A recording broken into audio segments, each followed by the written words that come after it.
കേരളത്തിലെ ബി.ജെ.പി കേന്ദ്രങ്ങളിൽ നടൻ ദേവനാണ് ഇപ്പോൾ ചർച്ചാ വിഷയം. ബി.ജെ.പിയിലേക്കുള്ള തന്റെ പ്രവേശനത്തിന് പിന്നാലെ ഉണ്ടായ സംഭവ വികാസങ്ങൾ തുറന്നു പറഞ്ഞ് നടൻ ദേവൻ രംഗത്ത് വന്നിരിക്കുകയാണ്. പാർട്ടിയിൽ നിന്നും രാജിവെച്ചുകൊണ്ടാണ് ദേവൻ ബി.ജെ.പിക്കെതിരെ കടുത്ത വിമർശനം നടത്തിയിരിക്കുന്നത്. പിന്നാലെ ബി.ജെ.പി പാളയത്തിൽ വലിയ പൊട്ടിത്തെറികളാണ്. കേരളത്തിനെ കൈപ്പിടിയിലാക്കാനുള്ള ബി.ജെ.പിയുടെ ശ്രമങ്ങൾക്ക് പിന്നാലെയാണ് നടൻ ദേവന്റെ തുറന്നു പറച്ചിലുകൾ ചർച്ചയാകുന്നത്. കേരളത്തിലെ ജനങ്ങളിൽ നിന്ന് തനിക്ക് ലഭിച്ച വലിയ പിന്തുണ ഉപയോഗപ്പെടുത്താൻ ബി.ജെ.പി തയ്യാറായില്ല എന്ന് ദേവൻ പറയുന്നു. 2016 നിയമസഭാ തിരഞ്ഞെടുപ്പ് കാലത്ത് ബി.ജെ.പി സംസ്ഥാന അധ്യക്ഷനായിരുന്ന കുമ്മനം രാജശേഖരനാണ് തിരുവനന്തപുരം സെൻട്രൽ മണ്ഡലത്തിൽ ബി.ജെ.പി ടിക്കറ്റിൽ മത്സരിക്കാൻ ദേവനോട് ആവശ്യപ്പെട്ടത്. എന്നാൽ ബി.ജെ.പി അംഗമല്ലാത്തതിനാൽ താൻ മത്സരത്തിനില്ലെന്നും വേണമെങ്കിൽ തന്റെ പാർട്ടി NDA മുന്നണിയുടെ ഭാഗമാണെന്നും ദേവൻ മറുപടി നൽകി. തുടർന്ന് കേന്ദ്ര ആഭ്യന്തരമന്ത്രി അമിത്ഷായുമായി നടത്തിയ കൂടിക്കാഴ്ചയിലാണ് ബി.ജെ.പി 2021 കേരളം ഭരിക്കുമെന്ന അവകാശവാദം ഉയർന്നത്.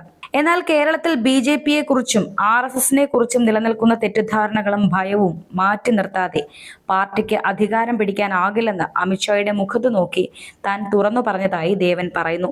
ഇതിനെ തുടർന്ന് ദേവന്റെ ജനസമ്മതി ബി.ജെ.പിക്ക് ഉപയോഗപ്പെടുത്താമെന്നാണ് അമിത്ഷാ സമ്മതിച്ചത്. എന്നാൽ പിന്നീട് സംസ്ഥാന നേതാക്കൾ തുടർ നടപടികളൊന്നും തന്നെ എടുക്കാതെ ഇത് തടയാനാണ് ശ്രമിച്ചതെന്ന് ദേവൻ പറയുന്നു. 2021 നിയമസഭാ തിരഞ്ഞെടുപ്പിൽ സ്വന്തം പാർട്ടിയായ KPP 4 മണ്ഡലങ്ങളിൽ മത്സരിക്കാൻ തീരുമാനിച്ച ഘട്ടത്തിൽ ചില തീവ്രവാദ സ്വഭാവമുള്ള രാഷ്ട്രീയ സംഘടനകൾ സമീപിച്ച സംഭവവും ദേവൻ തുറന്നു പറയുന്നുണ്ട്. തങ്ങൾ പറയുന്ന മണ്ഡലങ്ങളിൽ തങ്ങൾ നൽകുന്ന സ്ഥാനാർത്ഥികളെ KPP ബാനറിൽ നിർത്തിയാൽ ജയിപ്പിച്ചു തരാമെന്നും 10 വർഷത്തിനുള്ളിൽ കേരളം ഭരിക്കുമെന്നും അവർ ഓഫർ വെച്ചു.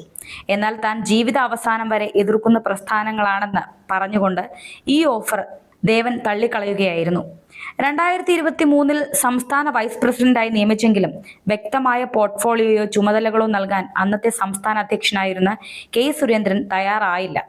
പാർട്ടിയിൽ കാര്യമായി യാതൊരു ചുമതലകളും നൽകാതെ തന്നെ മാറ്റി നിർത്തുന്ന സമീപനമാണ് പിന്നീട് ബി.ജെ.പി നേതാക്കളിൽ നിന്നുണ്ടായതെന്ന് ദേവൻ തുറന്നടിച്ചു.